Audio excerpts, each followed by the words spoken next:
Hey, my friends, parents, teachers, educators, trusted adults, the Momo Challenge. Here is what you need to know. Yes, my friends, the Momo Challenge that you might be hearing about is real. And if you haven't heard about it, well, my friends, you're hearing about it now. I need you to be concerned about what your child is doing on social media and the WhatsApp social media platform that they're using. So the Momo Challenge is the successor to the Blue Whale Challenge. I don't know if you remember a couple of years ago, the Blue Whale Challenge is something that kind of came from France, Denmark, Finland, kind of infiltrated the States, and it was the reason people were saying there were a lot of teen suicides happening. As of right now, I'm aware of one teen suicide connected to the Momo Challenge, but others are being investigated. The Momo Challenge sends grotesque photos and threats to people who contact a profile on WhatsApp. This profile leads to the Momo Challenge. Here's what you need to know. Number one, the challenge happens when contacting a Momo WhatsApp profile. Once contacted, the Momo app sends directions to curse those who don't respond and sends terrifying tasks. You know how impressionable our teens are, 11, 15 years old. Well, they're very impressionable and they want to search this, and they're on all the social media platforms out there. So the Momo Challenge typically starts out when people add or message your Momo associated contact on their WhatsApp. A terrifying image then appears of a woman that is circulating on social media, inviting people to write to her through WhatsApp. And so once contacted, Momo may threaten to appear at night or curse people who don't respond to her repeated messages. And so users who interact with the Momo profile or send disturbing and graphic photos, the game sets objectives for the users, similar to the Blue Whale Challenge, and may coerce them into following the objectives after gaining access to your personal information. The series of photos or challenges that Momo sends are steps towards committing suicide, such as sending a photo of someone maybe tying a sheet around their neck. Number two, during the Momo Challenge, users are threatened into obeying tasks and hurting themselves. What's especially important here is that parents, teachers, coaches, trusted adults need to be well aware of what the kids are doing on social media and what is out there. From the app, users are coerced and convinced to harm themselves, or else the private information will be shared publicly. Other times, the app may threaten to hurt people they love in order to coerce them into doing what the app says. So it's coerced into doing this, and if you don't, then there's going to be consequences where they might come and show up at night, attack the family, do things to other people, and that weighs heavily on you. My friends, here's how it works. Again, a Momo connected profile will send the user a picture of a dead person and then will continue to threaten the user's home, family, and trusted friends if you don't respond. These threats continue non-stop, and you understand how overwhelming this can be to a teenager. The messages can be so frightening that young teens who don't know better feel like they have to respond, or else. Again, message parents need to send to their children: do not engage in any conversations with unknown numbers and immediately report activity right away. Remember, see something, say something. Know something, do something. Follow these guidelines and share this with your teenagers, your children, their friends, other parents. Number three, Momo uses a profile photo from a Japanese special effects company, Sculpture. The WhatsApp Momo profile is a cropped image of a bird woman sculpture that was created by Link Factory, a Japanese special effects company, but it's been reported that the sculpture was designed by Japanese artist Midori Hayashi. But this is not true. Midori Hayashi has stated the Momo bird is not her bird. So the Momo challenge is not associated with Midori Hayashi or Link Factory. The cropped image displays a disturbing photo of a woman with bulging eyes, other distorted and creepy features, and long black hair and bird legs. In fact, the photo is simply a sculpture of a half woman, half bird.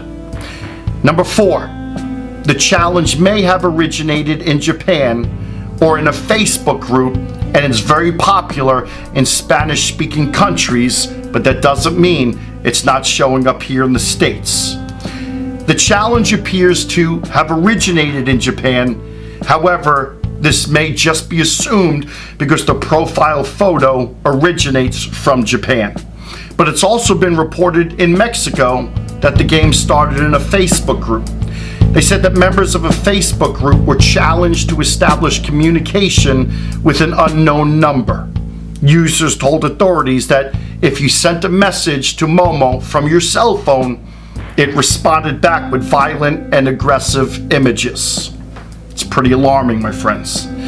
The app has been especially popular in Spanish-speaking countries, and copycat accounts have been made and are continuing to be made. So it's growing. It's going viral. The game has also been reported in Mexico, Argentina, the US, France, and Germany, and like I said, rapidly gaining worldwide attention. In fact, the Momo app has almost become an urban legend of sorts. On Reddit, discussion almost a month ago, I read the background stories to the suicide challenge. Apparently a boy chatted with Momo via WhatsApp with the real number from Japan, and she answered in Spanish. Momo sent messages referring to his little sister's doll. How did she know about the sister? And here's where people started to presume that Momo can obtain your personal information using your phone number and doxing you.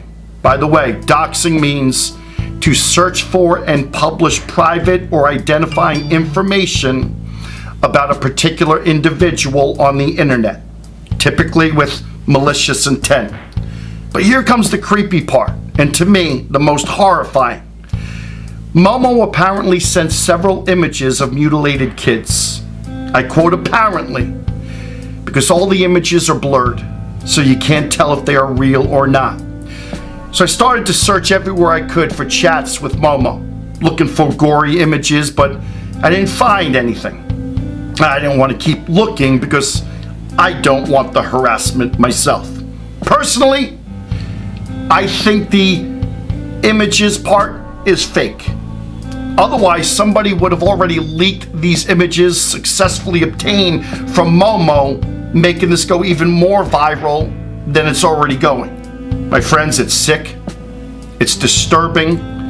It's another game on the internet that is getting full attention, and you need to be aware. Unfortunately, my friends, this is the power of the internet and what people can do. Another comment I read about the Momo challenge is that it's believed that Momo is more about acquiring personal information and perhaps installing spyware rather than threats. I read of a student just yesterday, after receiving some gory images, insults, and dead threats through WhatsApp, covered her face with her hands while holding her phone. And she immediately received a message saying, "Stop covering your face with your hands." So this proves to me that they have installed spyware on her phone. My friends, I don't know, maybe it's a virus, but this is serious. And remember, our teens live in the here and the now. They're addicted to these games and not afraid to click and search. I'm going to tell you, your kids know a lot more about apps and social media, the internet, than we do. And the moment you take one app away, another one shows up. So parents, get involved, man. And number 5, at least one suicide may be connected to Momo, and possibly more. Authorities in Argentina issued a warning to parents after a teen's death was possibly linked to Momo. A 12-year-old girl committed suicide in the district of Escobar. Her death is being reported to be connected with the Momo challenge.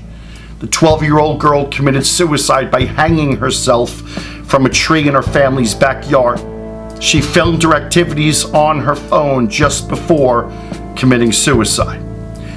And authorities think that someone encouraged her to take her life, and they're investigating an 18-year-old that she may have had met on social media. A police statement reads that her phone has been hacked to find footage in WhatsApp chats, and now the alleged adolescent with whom she exchanged these messages with is being sought after.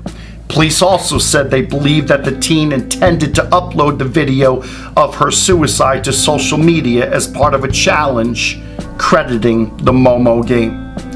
There's also reports of an 11-year-old boy's death in Zapala. They're investigating that his death is linked to the game, the Momo Challenge. It's being investigated. Authorities are warning that the game may be linked to hacking and privacy concerns, but again, let's remember, our teens don't have the ability, the maturity, the frontal development to emotionally handle the consequences of their actions on social media. Parents, you need to understand. You need to know what they're doing and what apps they're using and involved in. I'm sorry to say this, but this is a parent's responsibility this day and age. The laws have not caught up yet. Also, in listening to a spokesperson from WhatsApp, she said that people should block phone numbers connected to the Momo challenge. As all apps, they say they care deeply about the safety of their users, but they can't prevent everything that happens. It's easy to block numbers, but it's more important that we teach our children to report immediately messages that come through that are alarming or problematic. Please report immediately to trusted adults, parents, ultimately to the local authorities so that actions can be taken immediately. We need to take this down. My friends, see something, say something. Know something, do something. You can be saving a life and ensuring that a family doesn't go through the loss of a child because of a game on social media. Parents, I challenge you and ask you to please share this because it's gaining worldwide attention quickly. I'm Jeff Yalden, the Jeff Yalden Foundation. Please visit us on the web at thejeffyaldenfoundation.com. Thank you.